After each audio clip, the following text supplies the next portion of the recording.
Hello,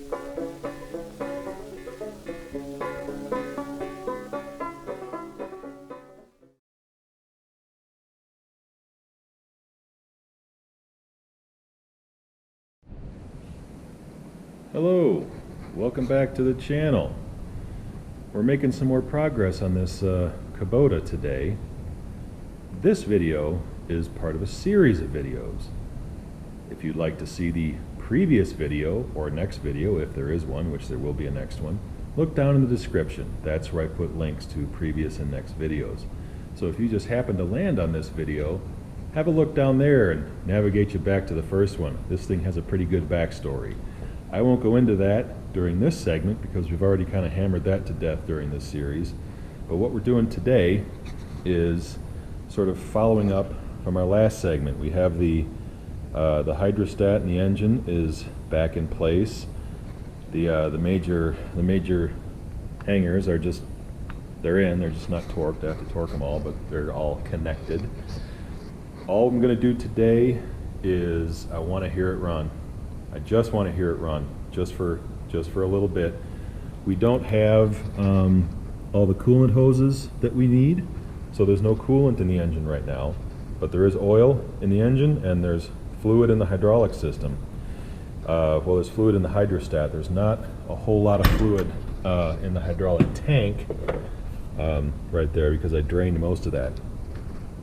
But all I've done is just simply connected up a few things. Like for instance, the hydraulic lines. This line and this line. I've connected those. I've made the electrical connection to the shutoff solenoid.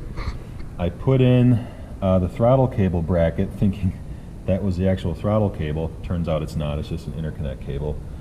So what I've done here, this is the throttle cable to the engine. I just kind of have it held with a zip tie right here, so the throttle's sitting at about halfway. So we don't have a whole lot of control of the engine, but I think that'll be okay. It'll just run at part throttle, and that's really all I need. Again, we're just going to run it for a minute, not even a minute. Let me show you the other things I've connected. I put in the none of this was really worth filming either.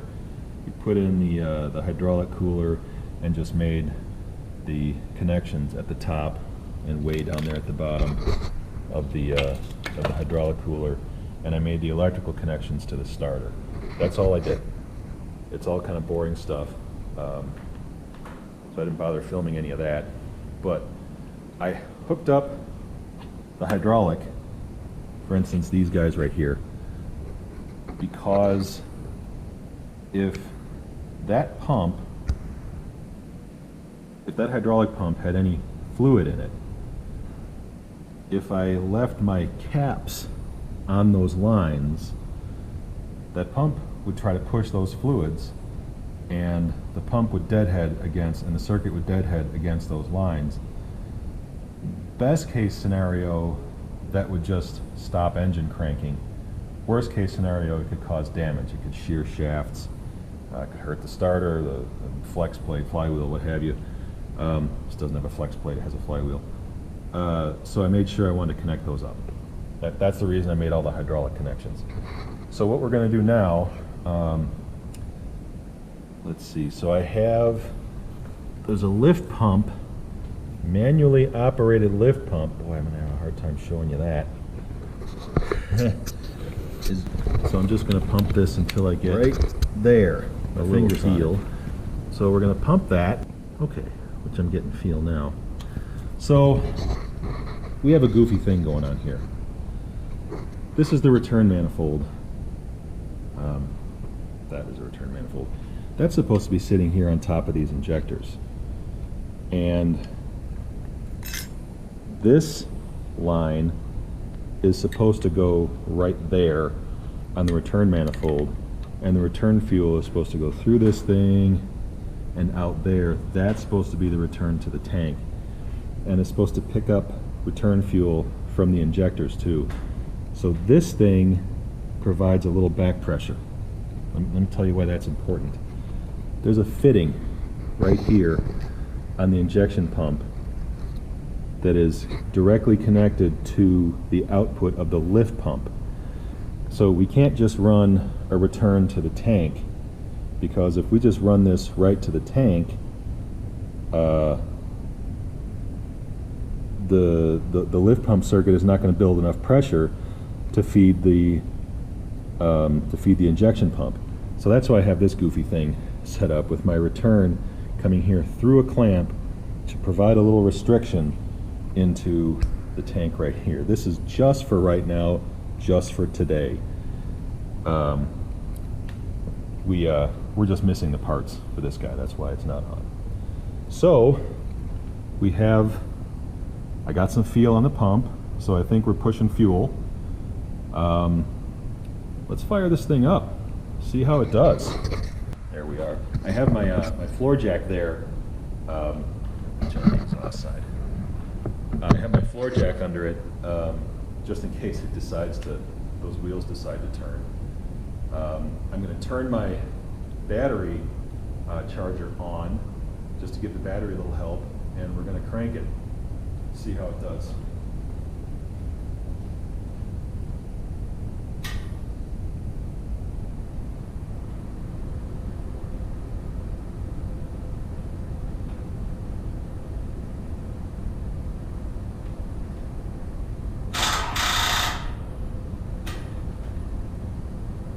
And of course I left the battery on all day yesterday for some reason. So let's turn this up to boost.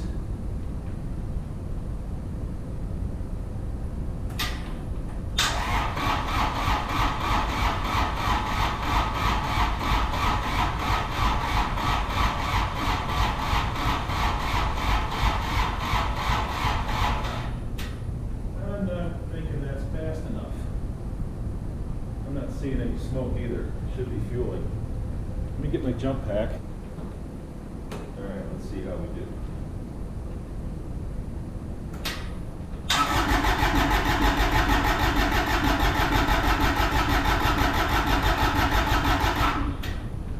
Got some smoke. Got a little smoke coming out the exhaust right here. That means we're fueling. Let me turn on the glow plugs for a few seconds. Glow plugs are on. Go about 10-15 seconds.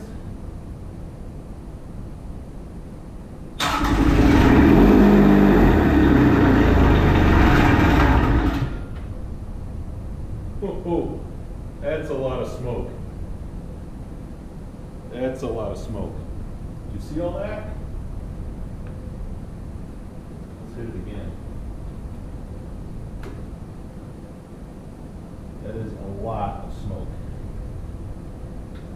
Prime this lift pump again here.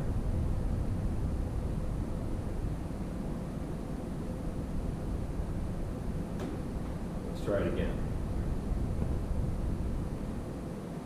Again, we'll blow it up for a few seconds and then hit it.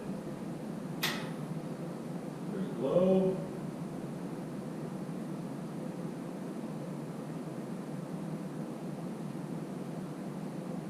Here we go.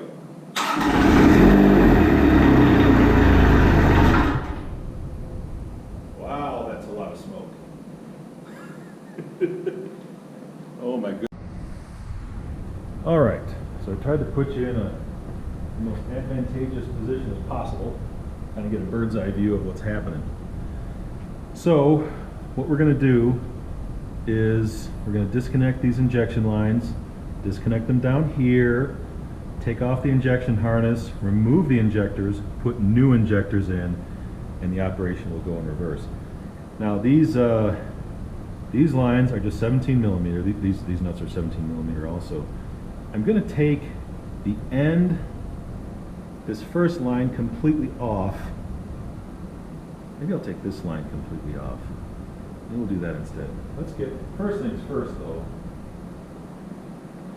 let's get these things disconnected. The reason why I'm taking this apart, instead of taking the entire injection harness off as one assembly, is because the nut for the middle line, the number 2 cylinder, is really tight on the pump, and it's really hard to get a wrench on it.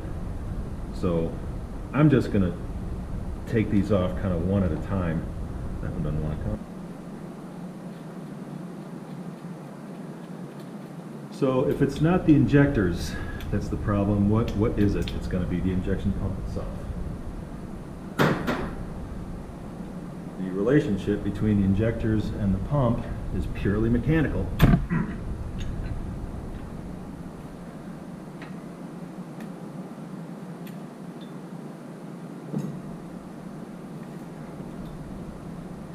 There's nothing electronic about this fuel system. Alright, so now we got those lines off. Let's get those injectors out. In the previous video I was saying that I didn't have a compression adapter for this engine. Well, now I do. I'm going to make one out of one of these old injectors. So that's pretty cool. I mean, I know we have the gaskets. I'm pretty sure we have the heat shields too. And sometimes the heat shields don't come out. And we're not going to bend over backwards to get them out. So if they don't want to come, we're going to leave them in.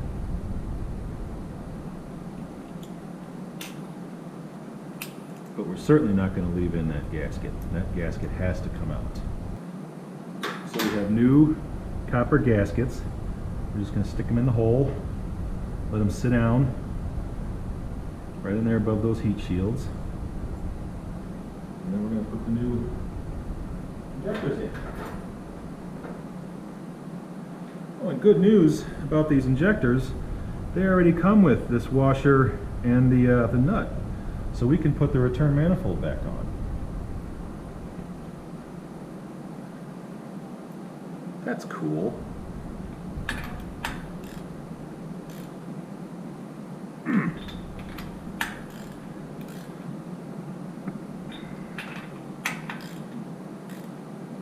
All right, and now, since we have the washers,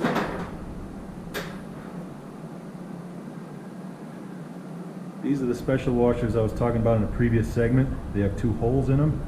Now the Kubota washers are copper. These are aluminum. I don't think that's going to matter in this case. But now we can put the return manifold on.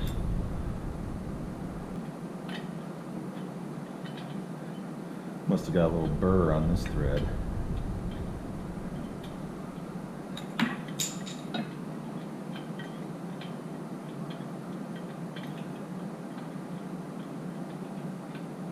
Okay.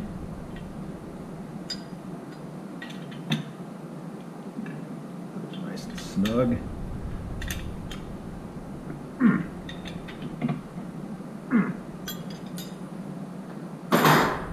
Okay, so let's get those injection lines on.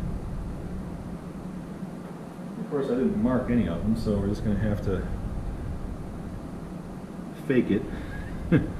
Which one goes where? I think that one goes, that's for number 1.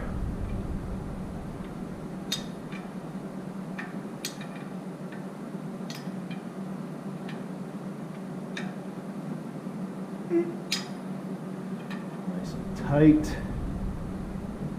Now we can hook up the return the way it's supposed to go. Oh, that hose is too short. How the hell did that happen? Seriously, how did that happen?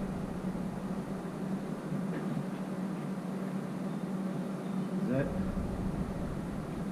Let me get my silly hose out of here first.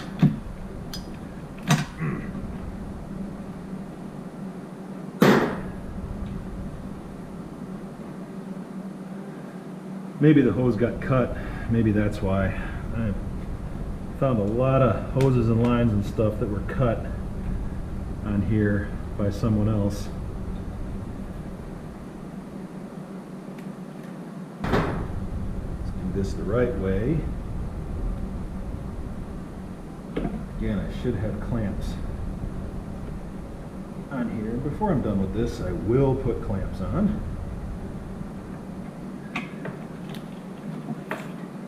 Let's route this the correct way.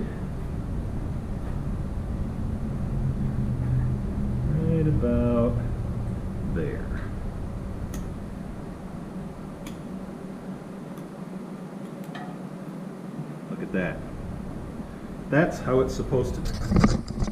Let's give it another shot. Now keep in mind again, we're going to have to crank it for a while. Keep in mind we're going to have to crank it for a while because those injectors are empty. All right. Hello?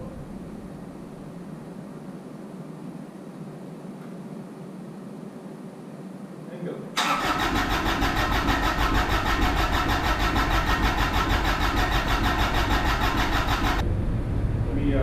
So I cut that zip tie that held the throttle open, and let's try it now.